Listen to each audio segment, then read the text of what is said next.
Hey there, and welcome to the Innovative Mindset Podcast. My name is Isolde Trachtenberg, and I am your host. I'm also really happy you're here for the inaugural 2021 Creative Mindset Innovative Work solo episode. I'm really excited about bringing these episodes out because this is stuff that I'm thinking as I do the work on innovation and creative thinking and mindfulness and combining those three into something that is unique, effective, productive, and inspirational. I keep running across certain ideas that the streams of which I really want to explore, and I hope that that exploration is going to help you while you are on your own creative, innovative, and mindful journey. So today I had the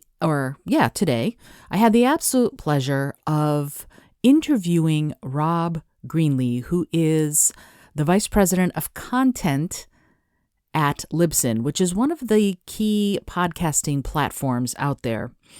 And I love, by the way, that Libsyn stands for Liberated Syndication. What a great... That's so wonderful, right? Anyway, he and I started talking about creatives and podcasting, marketing, building community, and also what it takes to innovate in what is becoming a pretty crowded space. One of the things he said is that he believes that it's 1.8 million podcasts out there. And what's interesting is only about 40 to 50% of them are active. In other words, the new podcast episodes are still being created. But still, it's quite a lot. Not when you compare it to blogs. There are over 500 million blogs out there, so a lot more people have been writing. And I think in part because the technology for writing has been around longer than the technology for podcasting. But the fact remains that there are probably close to 800,000 to 1 million podcasts that are actively being produced, right? And so there's a lot of content from that space. And that made me wonder, well, what about somebody who wants to start a podcast? What do they do? How do you come into what is rapidly becoming a crowded marketplace, especially since we're still in COVID times, right? And most of us are spending time indoors, and a lot of us anyway, are working from home and spending a lot of time in front of the computer, and podcasting is one of those things that people are gravitating towards. I was just looking, there's a brand new Shure microphone out there all about podcasting, and everybody seems to have it or want it. And what is that all about? What are we doing when we are looking at the new technology to begin a podcast or something like it? And by the way, this idea that I'm about to talk about is something that you can look at for writing, for marketing, for painting, for music, for innovating at a company. It doesn't matter, because the thing that I'm thinking about right now, after this really rather bizarre introduction, is content creation versus content consumption. And as someone who is innovative and creative and also mindful, when should you do each, and how much should you do each? When is it appropriate, and when are you perhaps spending too much time in one or the other? Now, according to Gary Vaynerchuk, who a lot of people listen to in the space, he says that you shouldn't pay attention to anybody else. You should basically never do any content consumption. You should always be content creating. And that's a valid way of doing it, I guess. I think that's with how quickly technology, for example, is advancing.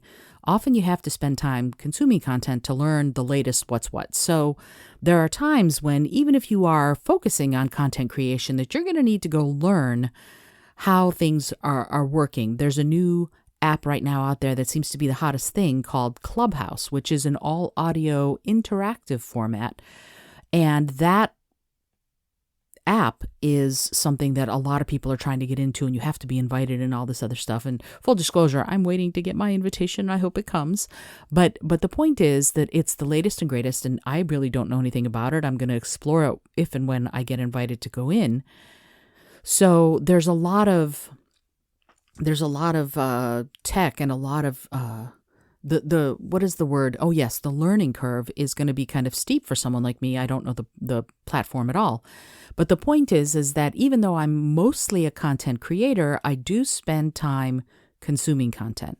And then the question becomes, if you are looking to innovate, what is the best, the optimal ratio of creating content to consuming it?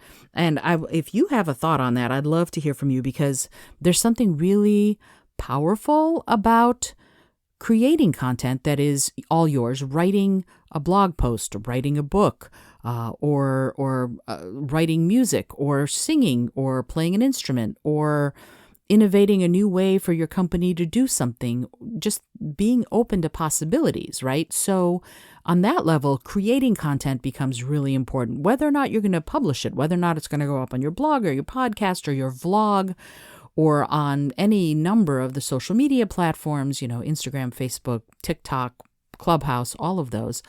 Regardless of all of that, you have to think about what that does to your brain when you are creating content. It allows to, let's see, how do I put this? It allows your mind and your brain and your body even to work together, to be inspired, to create, to come up with that what I call creative genius, that aha moment, the I know what let's do, I know what I'm going to try moment. That moment of inspiration, of going, I want to try this, something that happens when you are in content creation mode, mostly because you have to allow yourself that opportunity for inspiration to strike.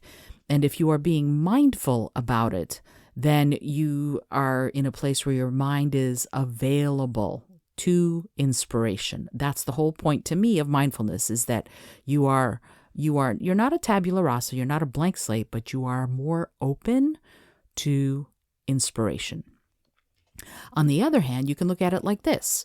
There is a place for content consumption and filling the well, right? We can look at this like, hey, when I consume someone else's content, whether or not I'm reading a blog post, or I'm on social, or I'm reading a book, or watching a TV show, or whatever those things might be, I could think of it as filling the well, right? Like Julia Cameron talks about in The Artist's Way. You could look at it like, hey, this is me filling the well. I went somewhere else to get inspiration, and now I'm going to be ready to create my own thing. And that's certainly a valid and valuable way of doing things. The question becomes, which works best for you, and how much of it do you want to be doing? And for me, I can't help thinking that the more time I spend on content creation, the more I am available for content inspiration. And I know that might sound a little weird, but it's really true. The more I write, for example, I'm writing a mystery novel right now, my very first mystery novel. I'm writing a mystery novel, and the more I spend my energy thinking about it, the more inspiration is coming to me. So recently, I'm in the very last few scenes of writing it. Recently, I'm waking up thinking dialogue of the characters in the book, because I'm spending so much time on it consciously creating that while I'm asleep or when I'm daydreaming, my subconscious mind is also ruminating on that, looking for possibilities, and I'm more available to inspiration because I'm spending time on that one focused thing, which is writing this book. But don't get me wrong, I guess that's the best way of saying it. It's not just that I'm only focused on this one book and I'm not doing anything else. I, in order to fill my well, will consume content by looking at art, listening to music. I love to create to Mannheim Steamroller, of all bands. There's something about their music, not their Christmas stuff so much, not their holiday music, but the older stuff that really puts me in a place where I can create. The wonderful musicians Al Petaway and Amy White, I love listening to their music while I create because I find it inspiring. Their music transports me. So but I can't really write my mystery novel to Al Petaway and Amy White because their music transports me into fantasy places. So I would write my urban fantasy novels when I'm listening to them. So I think a lot of it ends up coming down to you have to do some self-awareness study. What inspires you? Is it time spent creating your stuff, or is it time spent filling the well with other people's stuff? And using what inspires you, especially if it's external factors like someone else's music or looking at art or watching a TV show, reading a book, whatever it is, using the inspiration, not the plagiarism, don't get me wrong, but the inspiration from those sources of stimulation and ideation almost to create your own stuff, right? So on some level, you have to look at it like your ideas are there to give you starting points, right? That's what they do. The question is, where do you get your ideas? And I think we can get our ideas from multiple places. One, as I said, from those external sources. Two, from our own subconscious. Three, from already doing the content creation that builds upon itself. So that if you're doing something already in the genre, whatever that is, in the subject area that you are creating in, my goodness, if you're already doing something, new ideas will come because they will build on what you've just done or read or written or thought or sang.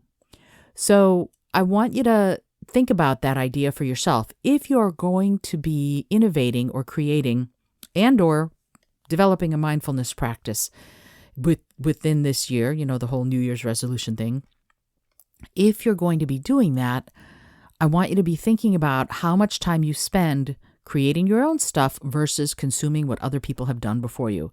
No judgment either way. Just think about what's optimal for you. Think about what works best for you, and then do that. Because it's not at all about wagging my finger and going, hey, don't do that. Who am I to do that? It is about knowing ourselves and having the courage to try.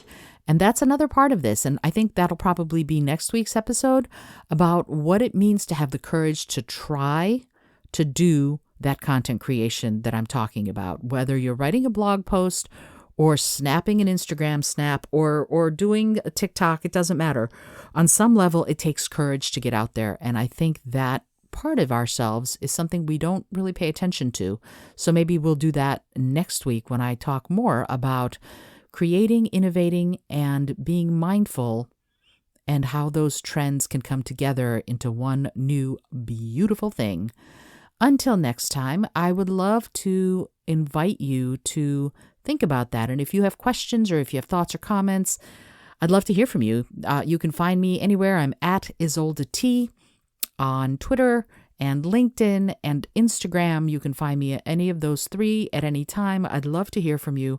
I'd also love it if you would rate and review the podcast, either these standalone episodes or the interviews. I'm really excited about next week's interview. It is with Chef Guy Vaknin of Beyond Sushi, which is a vegan restaurant chain in New York City, and he's opening a brand new thing. We're going to talk about it. I can't wait to bring that interview to you. Why is that important? It's important because he has innovative food like crazy. He brings a whole new way of creating food, serving food, and the entire taste and food experience that I'm really excited to bring to you, and that'll be coming out Monday. So I hope that you enjoyed today's episode. Rate, review the podcast, subscribe to the show, and until next time, this is Isolde Trachtenberg reminding you to listen, learn, laugh, and love a whole lot.